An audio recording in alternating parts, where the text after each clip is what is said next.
H1N1 flu at the K+S potash camp near Bethune. And the candlelight vigil will go tonight in Regina in support of the people of La Loche. In Regina, we're mainly sunny and plus 2 degrees. CJME News from Microwave.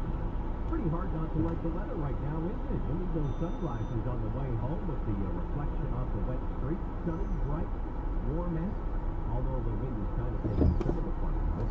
Mild winter temperatures to be sure. Right through the weekend, then we slip back down below normal.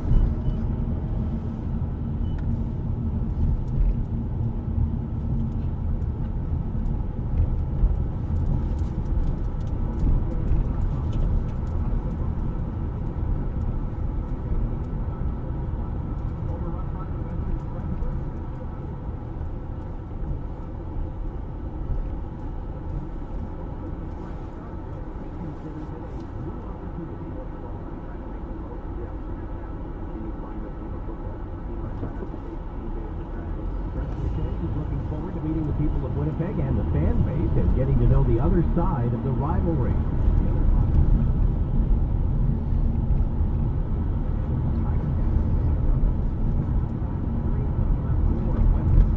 News conference in Winnipeg coming up in just a few minutes. There are 5 reported cases of H1N1 flu at the K+S potash mine in Bethune. 2 people are in hospital.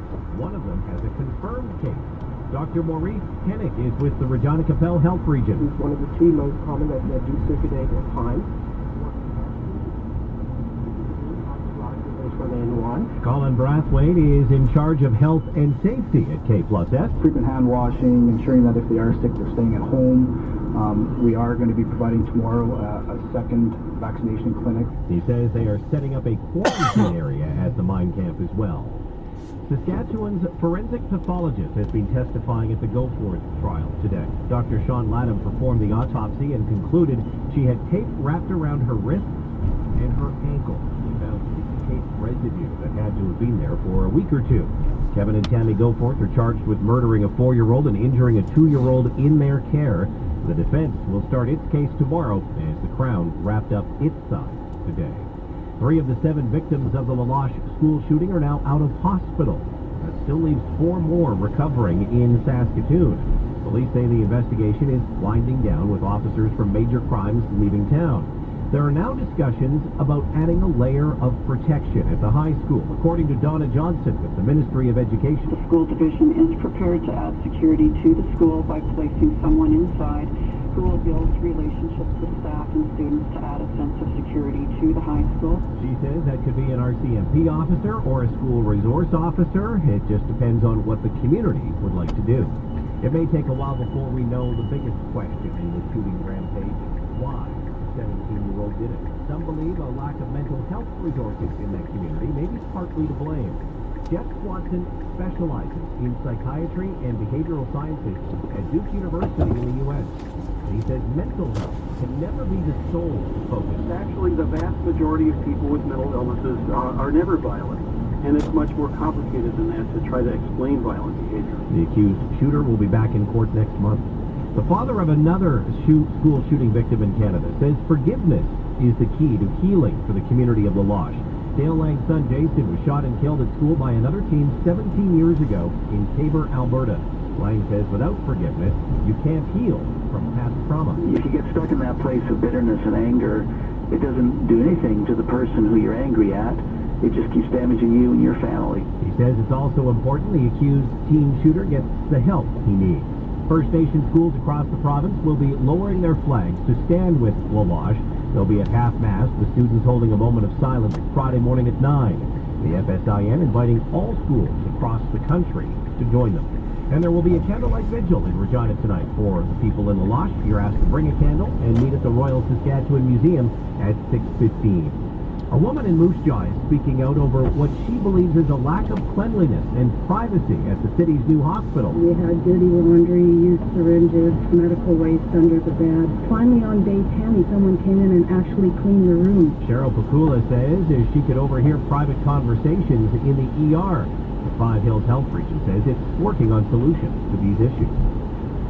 CJME News Time, 4:05. Stay connected to the latest news at cjme.com. For Windsor Plywood, experts in molding and trim. Well, let's get a look at the CJME Market Watch, and we can tell you it was a much more positive day in North America than it has been of late. But some good positive numbers today. We'll start with the TSX, which was up 46 points to close today at 12,377. Not the same story in the U.S., where the U.S. Fed announced that it's keeping its interest rates the same.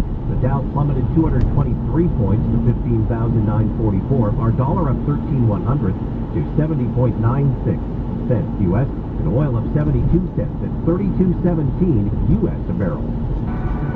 CJME weather for Memories Dining and Bars. Scrumptious takeout lunches starting at $8 from TripAdvisor's #1 restaurant for fine dining. Memories Dining and Bar downtown. Here's CJME weather specialist John Wilson. Get ready for an early taste of spring. Not really warm, but pretty mild. We've got plus temperatures all the way along here. Now tonight, we're clear. We go down to -8. And then up to +3 tomorrow with increasing cloud and late rain showers. And the Pacific air holds fast tomorrow night. We don't go down much.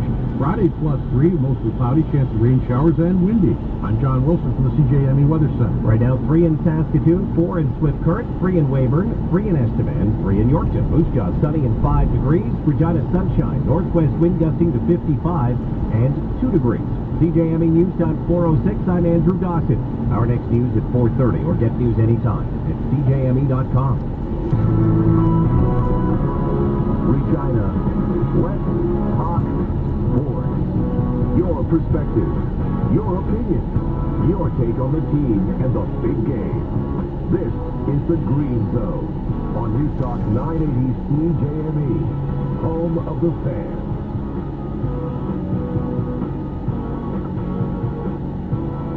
Well, a good Wednesday afternoon. What a beautiful day in Regina, just out and about on the streets. Yeah, there's puddles out there, like warming up, +3 degrees in and around Regina.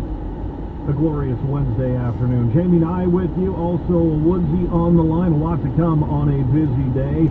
You will hear in moments Weston Dressler, as he was introduced in Winnipeg as a member of the Bombers, Woodsy, and yep, still weird. It is still weird to see Weston Dressler in Bomber Blue. Of course, today, Bell Let's Talk Day. You've seen the hashtag all over Twitter.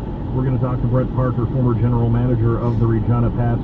If you haven't seen the story, Sarah Orlesky and TSN, and a TSN original, it is an amazing piece of Rick Rippon and his legacy. Of course, he took his own life 5 years ago, and his legacy lives on in a program called Project 11, going through Manitoba schools, helping spread the word of depression, mental illness, and what students can do to help each other and help themselves. And we'll talk a little bit with Brent Parker about Rick Rippon, the former captain of the Regina Pats, on Bell Let's Talk Day. Also, Drew Remenda will be in to talk a little NHL, and Drew Edwards from the Hamilton Spectator will talk about the other news of the day, which is John Chick agreed to a deal with the Hamilton Tiger Cats, hoping to land John Chick on the show tomorrow. But Warren Woods, here is a piece of tape that I know Rider Nation will have difficulty hearing when Weston Dressler was asked today what it was like to put on Bomber Blue for the first time. It actually felt pretty good. You know, it's obviously a lot of history between these two teams, and being with the Riders for 8 years, you never think of the day that you put on a Bomber shirt, but you know what, this is the opportunity that's in front of me. I'm looking to make the most of it, and I'm excited to be here. It was definitely real today with Weston Dressler in a blue golf shirt beside a gold helmet emblazoned with a white W. Weston Dressler is a Bomber. Listening to John Gormley Live, guest host Murray Woods today, Woodsy, there was a lot of talk about should the Riders have tried harder to land Weston Dressler, and they didn't try hard enough to land Weston Dressler. And Dressler himself says there wasn't a lot of communication between both sides when Chris Jones took over. Well, that may have been the case, but Chris Jones was, again, as we've said many times, he's been brought in here to make changes. He was brought in here to make the best decision. And at the end of the day, I guess throughout his evaluation, looking at the tape, and yeah, I'm sure Chris Jones feels that Weston Dressler can play in the CFL, but he can't play for the price that he needed him to play at. If he's not going to take the deal, he's cut. He's going somewhere else, and the Riders will move on. And I think it would probably be best for the fans and everybody else in Saskatchewan to move on. Weston Dressler will not be part of this football team anymore. So let's see what Chris Jones does bring in. Maybe he brings a star receiver or two in here that will maybe help ease the pain a little bit of losing Weston Dressler if he can have a good season. Too many people are making the complete comparison of going Dressler and Mo Price. And Maurice Price, of course, traded to the Saskatchewan Roughriders before they made the decision on Dressler. So Price, Dressler. Who's the better receiver? Dressler is. He should be a Rider, not Maurice Price. They should have spent the money, extra money, to keep Weston Dressler. And there were tough decisions to be made, no doubt, by Chris Jones. But when you see Dressler in blue, I'll be honest, it's tough to see. If you're a Rider fan, it's tough to see. It is. You look at a guy who was in this market for so long, being a champion of Saskatchewan. He signed a 4-year deal. Unheard of to sign a 4-year deal to be the Rider until 2018. That's not going to happen. He's not going to see the end of that contract because the new regime felt Weston Dressler isn't good enough, isn't the biggest bang for the buck, but when they see the reported